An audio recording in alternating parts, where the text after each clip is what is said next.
sou José Rosa, este é o canal Zé do Canto. Estamos aqui numa sexta-feira ensolarada no litoral norte da Bahia para mostrar mais um bom livro para vocês, que a gente chamou aqui de Sextou com Livros no canal.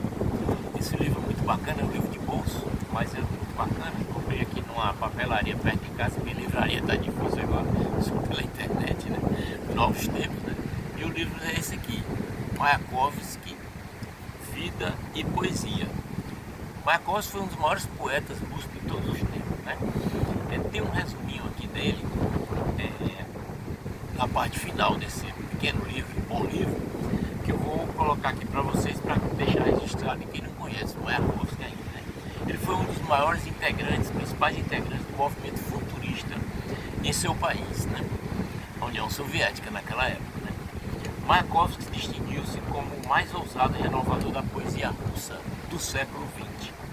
Aparentemente retórico e essencialmente prático, foi dos pioneiros poetas a usar um vocabulário destituído de áurea estética urbano cotidiano, com o qual soube, no entanto, expressar-se em metáforas brilhantes e de meticuloso tratamento artesanal. Ele influenciou vários outros poetas, não só da União Soviética, da Rússia, mas do mundo todo, principalmente da Europa. O nome dele completo é Vladimirovich Mayakovsky. Esse Mayakovsky aí, só fazendo um lembrete, esse Mayak em russo significa guia ou farol. Então é interessantíssimo, porque realmente ele foi isso para vários outros poetas, né? E artistas, escritores russos. Então ele nasceu em 19 de julho de 1893 na Geórgia, né? Na União Soviética. Então naquela época era Império Russo.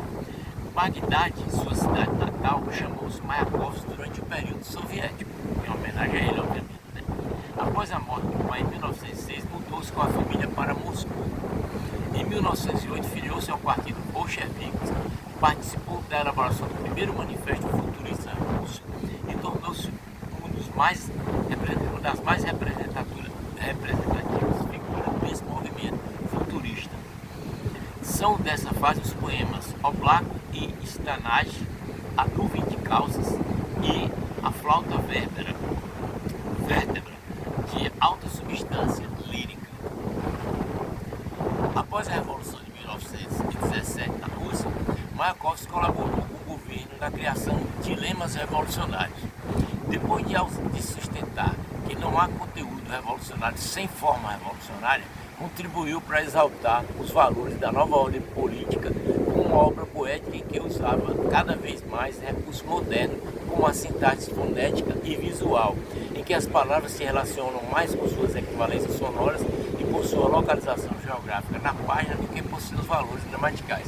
Eu chamo isso de poesia concreta, né? Aqui no Brasil a gente teve. E ele foi um precursor dessa corrente literária também, né? No meu pensamento. As rimas encadeadas ou repetição de consoantes fortes com a intenção persuasiva. Entre os exemplos da poesia engajada que produziu nesse período estão os poemas 150 milhões de 1920, que tem como tema o confronto entre o mundo novo e o velho, e Oktyabr, ou outubro, né, de 1927, em comemoração ao 10º aniversário da Revolução Russa. O poeta escreveu várias peças teatrais, sempre ligadas à sua produção lírica, e também roteiros para cinema. E pegou ainda como meio de expressão o desenho, a caricatura e o cartaz. Eu não sabia disso, né? Eu conhecia algumas poesias de Mayakovsky, mas não sabia que ele era desenhista, ilustrador e caricaturista. Ele era isso também, né? Utilizou essa sua arte muito na época da Revolução. Suas inovações estéticas, todavia, trouxeram conflito crescente com as autoridades stalinistas. E Mayakovsky, depois de escrever um de seus melhores poemas, A Plena Voz, o nome do poema, suicidou-se em Moscou em 14 de abril de 1930. Então isso aqui é um resuminho de quem foi Mayakovsky, né? Esse farol que seguia a iluminar a literatura russa e mundial.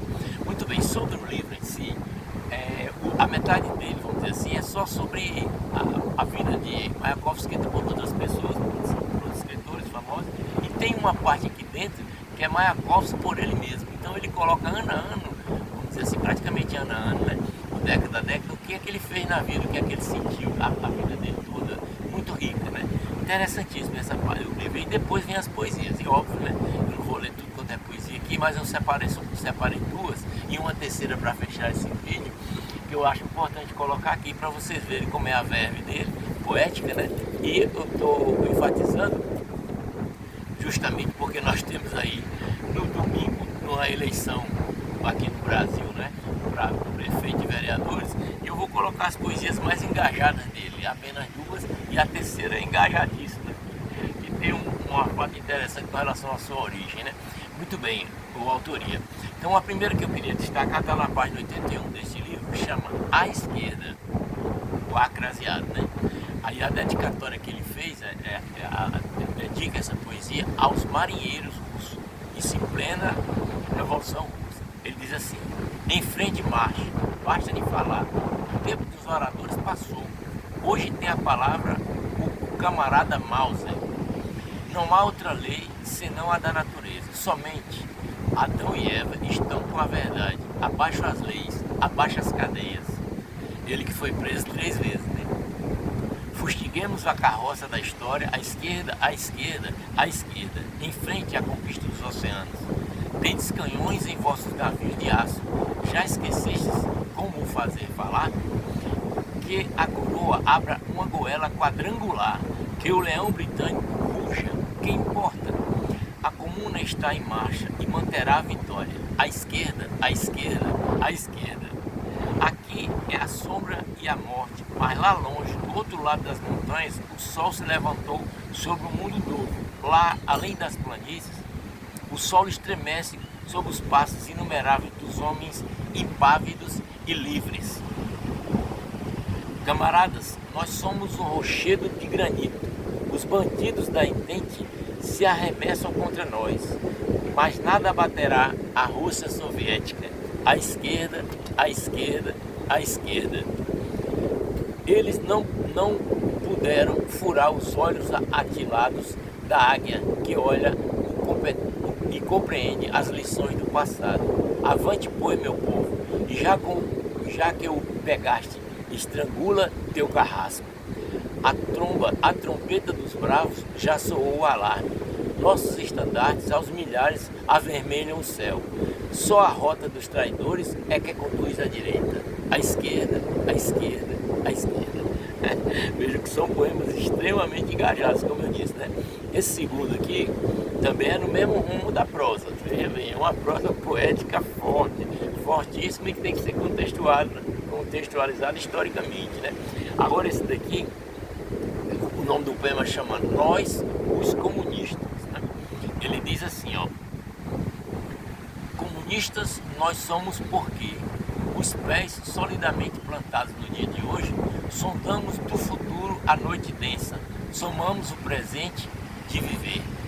Comunistas nós somos porque ouvimos a classe que mistura.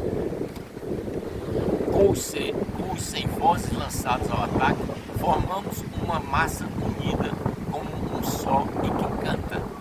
Comunistas nós somos porque, andando sobre a praia nua, quando já sobe o ruído da maré, nós seguimos, desprezando o refúgio. Comunistas nós somos porque, pesando com justiça os mais e os menos, soubemos recuar, batalhar na retaguarda e partir novamente para a luta. É um brado de luta, né? E a última poesia que eu queria colocar para vocês aqui é uma poesia extremamente famosa. Eu acho que vocês todos talvez conheçam, principalmente nessa época agora de grandes redes, né? Que andou circulando essa poesia, que era da minha infância, não tinha, na minha infância, na minha adolescência, na juventude, onde não tinha internet, não tinha nada disso, o computador era só de grande porte, olha lá, não tinha PC, não tinha nada disso, nem software, nem nada. Essa poesia circulou naquela época em livros, circulou em cartas, né, entre nós mesmos naquela época da juventude.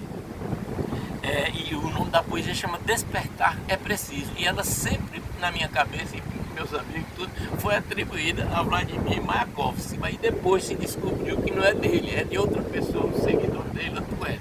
Mas a poesia é tão bonita, atual, né? E eu preciso ler, porque para deixar até gravado aqui nesse vídeo, tão bonita que ela é e oportuna, dessa véspera de eleição, nesse país todo, que ela diz assim, ó: despertar é preciso.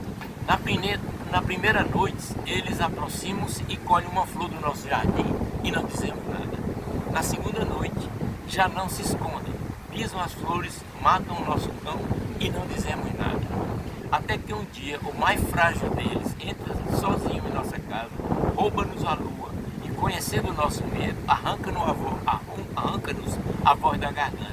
E porque não dissemos nada, já não podemos dizer nada. Essa poesia é lindíssima, eu acho, sabe? E sempre acreditei que era de Mayakovsky. Agora disse que não é mais, não estou muito preocupado com isso não. Para mim vai continuar sendo de Mayakovsky. Para finalizar esse vídeo, eu queria colocar para vocês o que foi dito aqui, basicamente no início do livro. O Francis Combes, que é um especialista em Mayakovsky, poesia russa, um escritor também, ele logo no início ele escreve uma introdução para esse livro. E o título da introdução ele diz assim, ó, Mayakovsky, o farol que era o poeta. A questão do farol, Mayak, que isso significa farol, né? E tem uma partezinha que ele coloca aqui que eu faço questão de encerrar esse vídeo com isso, porque Mayakovsky foi grande, foi imenso. Ele diz assim, ó, ninguém tem o poder de riscar com um traço de caneta o fato de que ele foi e permanece um dos poetas maiores do século XX. Para ele, a revolução não se detinha na tomada de poder, nem na coletivização da economia. Ela devia permitir a transformação da vida cotidiana, da vida toda, do amor e da arte inclusive. O poeta da revolução, ele revolucionou a poesia, limitando-a, libertando-a, um quadro muito estreito das antigas convenções. E não somente a poesia russa. Boa parte da poesia mundial não teria o rosto que tem se Mayakovsky não tivesse existido. Eu achei isso uma homenagem muito bonita a ele e verdadeira. Muito bem, obrigado por terem vindo até aqui. Por favor, comente o que desejarem, curta o vídeo, se inscreva no canal se não tiver inscrito ainda e coloque o sininho